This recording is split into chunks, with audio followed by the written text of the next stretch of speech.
गुरुवार व्रत कथा आरती। कैसे करें गुरुवार व्रत, जाने पूजन विधि, कथा एवं आरती। यह है गुरुवार बृहस्पतिवार की पौराणिक व्रत कथा। गुरुवार व्रत करने से बृहस्पति देवता प्रसन्न होते हैं। यह व्रत अत्यंत फलदायी है। अग्नि पुराण के अनुसार अनुराधा नक्षत्र युक्त गुरुवार से आरंभ करके 7 गुरुवार व्रत करने से बृहस्पति ग्रह की हर पीड़ा से मुक्ति मिलती है। बृहस्पतिवार व्रत कथा प्राचीन समय की बात है। एक नगर में एक बड़ा व्यापारी रहता था। वह जहाजों में माल लदवाकर दूसरे देशों में भेजा करता था। वह जिस प्रकार अधिक धन कमाता था उसी प्रकार जी खोलकर दान भी करता था, परंतु उसकी पत्नी अत्यंत कंजूस थी। वह किसी को एक दमड़ी भी नहीं देने देती थी। एक बार सेठ जब दूसरे देश व्यापार करने गया तो पीछे से बृहस्पति देव ने साधु वेश में उसकी पत्नी से भिक्षा मांगी। व्यापारी की पत्नी बृहस्पति देव से बोली, हे साधु महाराज, मैं इस दान और पुण्य से तंग आ गई हूँ।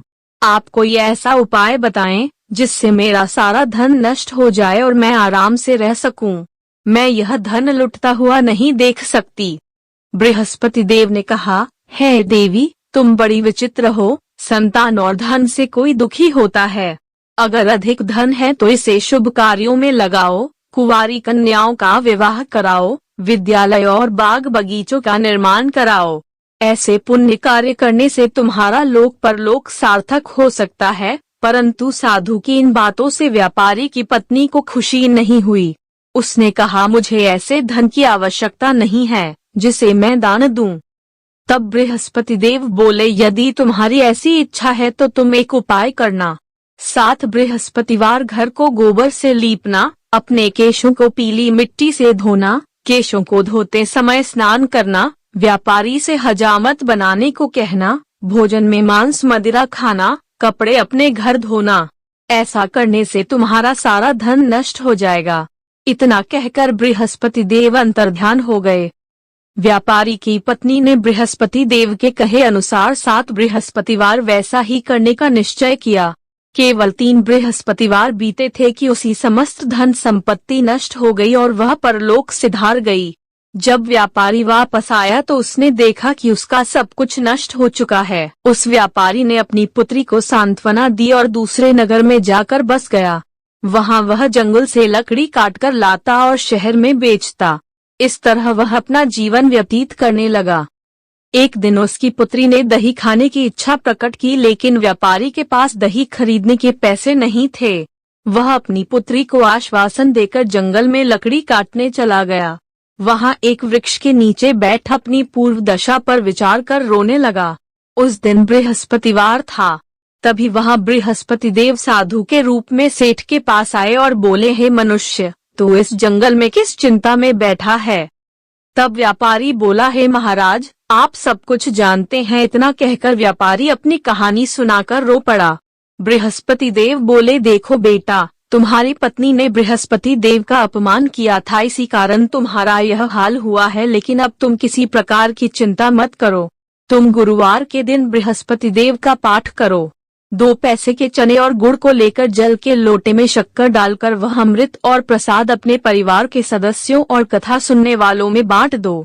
स्वयं भी प्रसाद और चरणामृत लो। भगवान तुम्हारा अवश्य कल्याण करेंगे।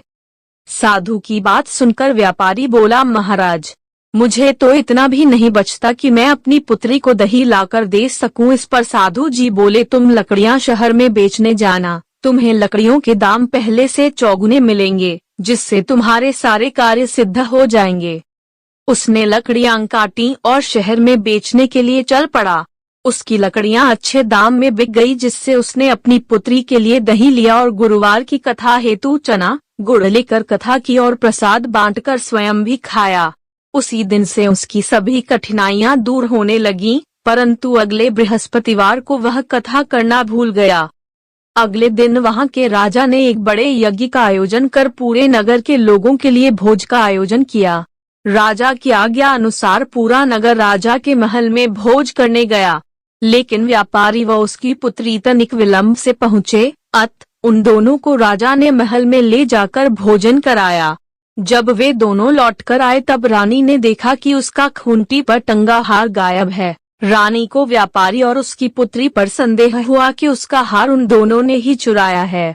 राजा की आज्ञा से उन दोनों को कारावास की कोठरी में कैद कर दिया गया। कैद में पड़कर दोनों अत्यंत दुखी हुए। वहां उन्होंने बृहस्पति देवता का स्मरण किया।